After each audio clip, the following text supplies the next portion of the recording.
Sejam todos bem-vindos ao estudo diário das Escrituras. Gratidão pelos comentários de vocês. Deixa eu ler 3 aqui. A Isabel Silvana Marques, ela compartilhou aqui, né? Hoje compartilhei com uma irmã, Clarice, que está fazendo aniversário. Ontem, né? Que ela fez aniversário, dia 12/6.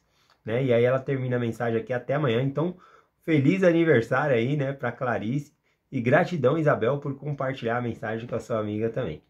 Aqui também mandar um forte abraço para a Lívia, né? Ela compartilhou que a mensagem que eu compartilhei ontem, o versículo que eu finalizei a mensagem, que é a escritura favorita da filha dela, Ana Beatriz, de 11 anos. Então, um forte abraço para Ana Beatriz, para você também, Lívia, para sua família, tá bom? Vamos lá para a mensagem de hoje aqui, que eu vou compartilhar com vocês. Só vou mandar aqui o Ivanildo Ramos, mandar um forte abraço para o Ivanildo Ramos, que mandou um abraço para o Paulo e para a Val, né, que faz a reunião familiar toda segunda-feira, e ontem eu participei com eles lá, né? Então, forte abraço aí pro Val e pra Paula aqui, tá bom? Vamos lá, aqui hoje eu vou compartilhar com vocês aqui João capítulo 18, a partir do versículo 19, tá bom? É quando Jesus Cristo aqui, o contexto histórico, ele estava no jardim do Getsêmani, chega Judas ali, o entrega, e é levado, né? Ele é amarrado e levado até a casa de Anás, o sumo sacerdote, tá bom? E aí lá, essas escrituras que eu vou ler agora é dentro na casa de Anás ali, tá bom? O que está acontecendo. Versículo 19, né? João 18, versículo 19. E o sumo sacerdote interrogou Jesus acerca dos seus discípulos e de sua doutrina. Bom, então vemos que a pergunta aqui do sumo sacerdote Anás era a respeito dos discípulos de Jesus Cristo, a qual Jesus Cristo estava protegendo, ele não iria entregar seus discípulos. Aliás, essa pergunta aqui, cadê os seus discípulos, né, é totalmente ignorada por Jesus. Jesus Cristo nem responde, né? Mas a outra parte aqui que ele pergunta, né, acerca dos discípulos e da sua doutrina. Então ele fala um pouquinho aqui sobre a doutrina dele. Aliás, ele vai falar por que está perguntando para mim, né? Era contra a lei eles perguntar para Jesus Cristo. Tinha que chamar testemunhas primeiro, tinha tudo isso, tá bom? Vamos continuar aqui, ó, versículo 20, né? Só um adendo aqui, um comentário, né? Aqui, quando eles levaram Jesus Cristo, eles levaram até o sumo sacerdote Anás, tá bom? Anás, ele era já... Em Israel, na verdade, só existia um sumo sacerdote. Mas esse Anás, ele era sumo sacerdote faz tempo. E não é um ofício que, por causa da velhice, a pessoa sai do ofício, né? Mas ele estava tão de idade já, que chamaram um outro sumo sacerdote no lugar dele, tá bom? Que era Caifás. Caifás, ele tinha se casado ali com a filha de Anás, então estava meio entre parentes ali, né? Mas você vê, as pessoas ainda levavam os assuntos para Anás, né? E em vez de levar para Caifás. Caifás deveria estar nessa reunião aqui, mas só depois que Anás vai levar ele para Caifás. Então o certo era ter só um sumo sacerdote, mas aqui no caso a gente vê 2, porque Anás estava muito velho em idade, né, avançado, e aí então foi chamado um novo sumo sacerdote ali, Caifás. Então vamos aqui para o versículo 20, né? Então ele perguntou para Jesus Cristo, né, sobre os discípulos e sobre a doutrina que ele ensinava ali, né? Ele estava perguntando porque ele queria uma prova contra Jesus Cristo, né? Algo que ele não concordasse na doutrina, ele ia acusar Jesus Cristo ali, né? Na verdade, estava tudo encenado já, né? Jesus Cristo vai até ali, todo esse julgamento é ilegal, a gente vai falar um pouquinho sobre isso semana que vem, sobre esse julgamento, mas aqui já começa, né? Porque o Sinédrio, ele não julgava de madrugada, tá bom? Só podia ser julgado após o dia começar, o primeiro sacrifício ali, não, e foi tudo na calada da noite. Inclusive, Caifás, que era o sumo sacerdote, ele deveria estar presente. A gente vai ver que depois que Anás manda para Caifás ali, tá bom? Então tá totalmente errado aqui. E aqui essa pergunta para Jesus Cristo também está errada, e o próprio Jesus Cristo identifica isso e volta a pergunta ali para Anás, né? Aqui Jesus responde no versículo 20. Jesus lhe respondeu: eu falei abertamente ao mundo. Eu sempre ensinei na sinagoga, no templo e onde todos os judeus se reuniam, e nada disse em oculto. Então, a primeira coisa que ele fala sobre a doutrina, né? Ele fala, olha, eu ensinei aonde, né? Eu não ensinei nada secretamente, oculto, escondido, eu ensinava na frente de todo mundo, né? Eu ensinava no templo, na sinagoga, né? Então ele está falando que o que ele ensinava ao público, né? E por que ele está perguntando para ele, né?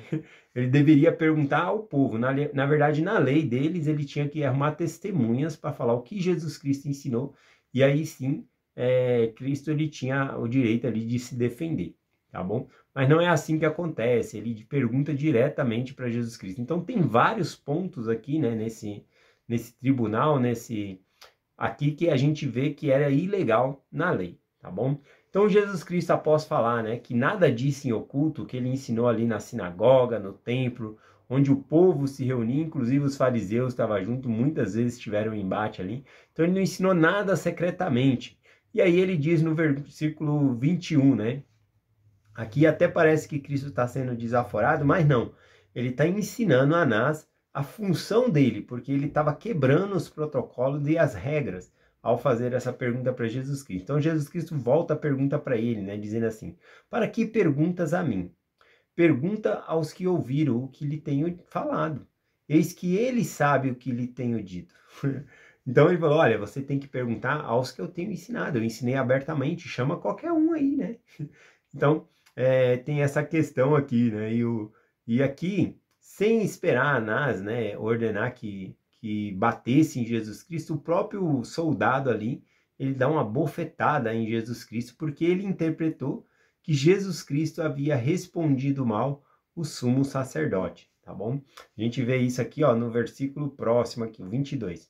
E tendo ele dito isso, um dos guardas que ali estavam deu-lhe uma bofetada em Jesus, dizendo: assim responde ao sumo sacerdote? Né? Então, ele achou que foi desaforo ali, mas não foi, porque Jesus Cristo só disse: olha, você tem que perguntar a outros, o que está ilegal aqui é você perguntar para mim. Né? Então, Jesus Cristo não responde nem onde estavam os discípulos, e também acerca do que ele ensinava, ele falou: olha, tem que perguntar aos que eu ensino, né? Eu ensinei aonde? Na sinagoga, no templo, pode chamar qualquer um aí, que eles vão falar o que eu ensinava, né? E aí o guarda interpretou assim como ruim e deu uma bofetada, né, em Jesus Cristo aqui. Essa palavra bofetada no grego aqui realmente é agressão, né? Bateu ali, né? A palavra bofetada parece mais tapa, né, de mão aberta, o que é mais de uma vergonha do que tomar um murro com mão fechada, né? Parece que os homens têm uma coisa com isso, né? Se bater no rosto do homem com a mão aberta, eles ficam indignados ali, né? Se for um soco ali, uma briga, tudo depois resolve. Mas tapa assim com a mão aberta parece que é mais humilhante, né? E aí parece que é esse o caso aqui, né? Ele deu uma bofetada aqui, né? De acordo com o que está escrito em Jesus Cristo. Mas após, né, Jesus Cristo ele levar essa bofetada, a gente pode observar o ensinamento de Jesus Cristo na prática, né? A gente consegue ver o que Jesus Cristo ensinou lá em Mateus 5,39, né? Quando ele diz assim: eu, porém, vos digo que não resistais ao mal, mas qualquer que te bater na face direita, oferece-lhe também a esquerda. Bom, então aqui Cristo ele ensinou anteriormente sobre oferecer a segunda face para a pessoa ali, né? Mas também temos que observar que ele disse: eu, porém, vos digo que não resistais ao mal. Né? Se a pessoa fez errado, não é para você aguentar calado, não é isso que Jesus Cristo está fazendo. E é exatamente o que Jesus Cristo vai fazer aqui. Vamos ver o que Jesus Cristo, como ele reage após ter levado a bofetada aqui, né? Eu li o versículo 22, né? E tendo ele dito isso, um dos guardas que ali estavam deu uma bofetada em Jesus, dizendo: assim responde ao sumo sacerdote? Qual que é a resposta de Jesus Cristo a isso? Versículo 23. E respondendo-lhe Jesus: se falei mal, dá testemunho do mal. Se bem, por que me feres, né? Então, Jesus Cristo, ele fala para o soldado ali, né? Aquele que o bateu, né? Olha, se eu falei mal, dá testemunho do mal, né? Mesma coisa, uma pessoa te fez algo errado, você tem o direito de processar a pessoa legalmente, né? Mas não ir lá e bater nela, né? É um crime isso, na verdade. Você vai lá e bater numa pessoa é um crime. Então Jesus Cristo está acusando ele aqui de ter cometido um crime, tá bom? Ele falou: olha, se eu falei mal, que você deveria fazer é dar testemunho do mal, né? Ninguém tinha, nem o sumo sacerdote tinha mandado, né, bater aqui. Depois a gente vai ver que Jesus Cristo é levado, né, a Caifás ali e os outros líderes religiosos, e eles realmente espancam Jesus Cristo, bate no rosto, cospem nele. A gente vai estudar isso sobre semana que vem, tá bom? Mas aqui o Caifás, né, o Anás, aliás, ele não mandou bater, né, ele não tinha mandado. Isso foi iniciativa própria aqui daquele que estava esbofeteando aqui, né, desse soldado. E aqui Jesus Cristo coloca ele no lugar dele dizendo, né, se falei mal, dá testemunho do mal. Se falei bem, por que me feres, né? Então ele nada respondeu sabendo que ele estava errado aqui, né? Então quando Jesus Cristo ensinou lá em Mateus 5,39, sobre oferecer a outra face, também ele disse, eu, porém, vos digo que não resistais ao mal. Se a pessoa está errada, ele falou. Jesus Cristo não foi lá e bateu nele. Também estava contra a regra e foi uma covardia ali, né? Porque o próprio Jesus Cristo, ele estava manietado, amarrado, não tinha nem como se defender, né? E ele vai lá e leva um tapa, né, no rosto ali, né? E aí o versículo 24 aqui, então, termina dizendo, e Anás mandou manietado ao sumo sacerdote Caifás. Então aqui já começa a mencionar Caifás, né? Que é para onde ele vai, que é oficialmente Caifás, que era o sumo sacerdote. Toda essa reunião aqui, com essas perguntas, já estava totalmente ilegal se Caifás não estivesse presente. E mais ilegal ainda, porque o horário que se deu isso, né? Foi na madrugada e eles não podiam julgar ninguém durante a madrugada. Então, todo esse processo legal aqui foi errado, tá bom? Então, a gente vai falar um pouquinho sobre isso semana que vem. Bom, estudando essa parte aqui, sobre Jesus ter levado uma bofetada aqui, né, de Anás, né, pelo guarda, né, não foi Anás que pediu aqui, pelo menos no registro não fala que foi Anás que mandou, não. Mas a gente tem outro episódio aqui, que um sumo sacerdote mandou bater em Paulo, né, Paulo, apóstolo de Jesus Cristo, né, e ele também foi levado, né, perante o sumo sacerdote, e a gente vê isso lá em Atos 23, versículo 1 em diante, né?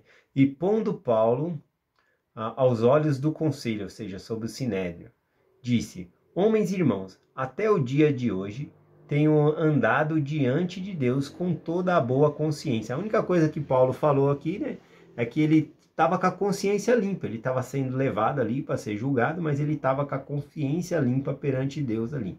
E olha só o que mandou fazer. Porém, o sumo sacerdote Ananias mandou então aos que estavam junto dele que o ferisse na boca, né? Bateram na boca lá de Paulo.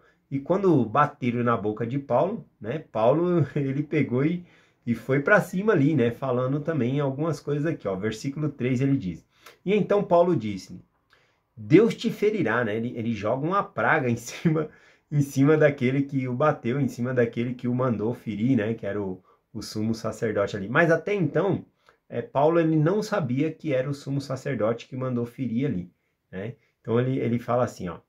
E então Paulo ele disse, Deus te ferirá, parede branqueada. Tu estás aqui sentado para julgar-me, conforme a lei, e contra a lei mandaste ferir-me? Então ele fica indignado, né? Você está aqui para julgar de acordo com a lei, e contra a lei você me manda ferir, né? E aqui ele chamou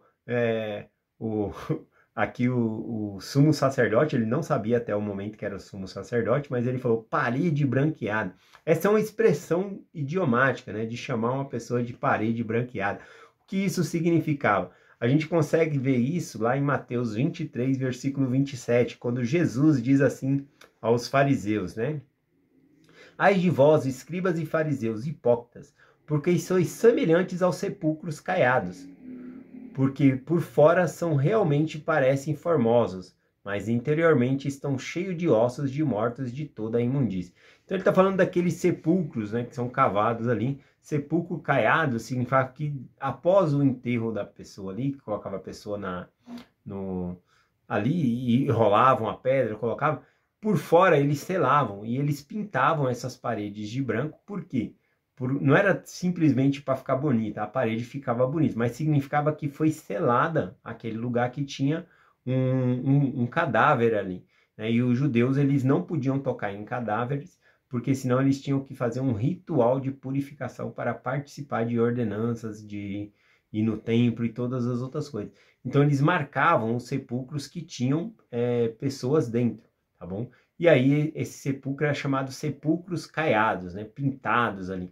Então Paulo, ele menciona que Jesus Cristo aqui nessa parte menciona que um sepulcro caiado, ele tá lindo por fora, pintado, bonitinho ali, né? Mas por dentro tá cheio de imundície, porque todo o corpo nosso se deteriora, né? Os vermes comem, assim, isso aí é com todo mundo. Então ele fala, por dentro tá cheio de imundície. Então quando Paulo, ele cita aqui, ele chama o sumo sacerdote, né, de parede branqueada, ele tá falando que ele tem uma aparência de religioso, mas ele tá podre por dentro, porque ele não guarda a lei. E aí, então, vem a resposta, né, dizendo aqui para Paulo que quem ele era, né? O versículo 4 em Atos 23, né? Que a gente está lendo, Atos 23, versículo 4. E os que ali estavam disseram, injurias o sumo sacerdote de Deus?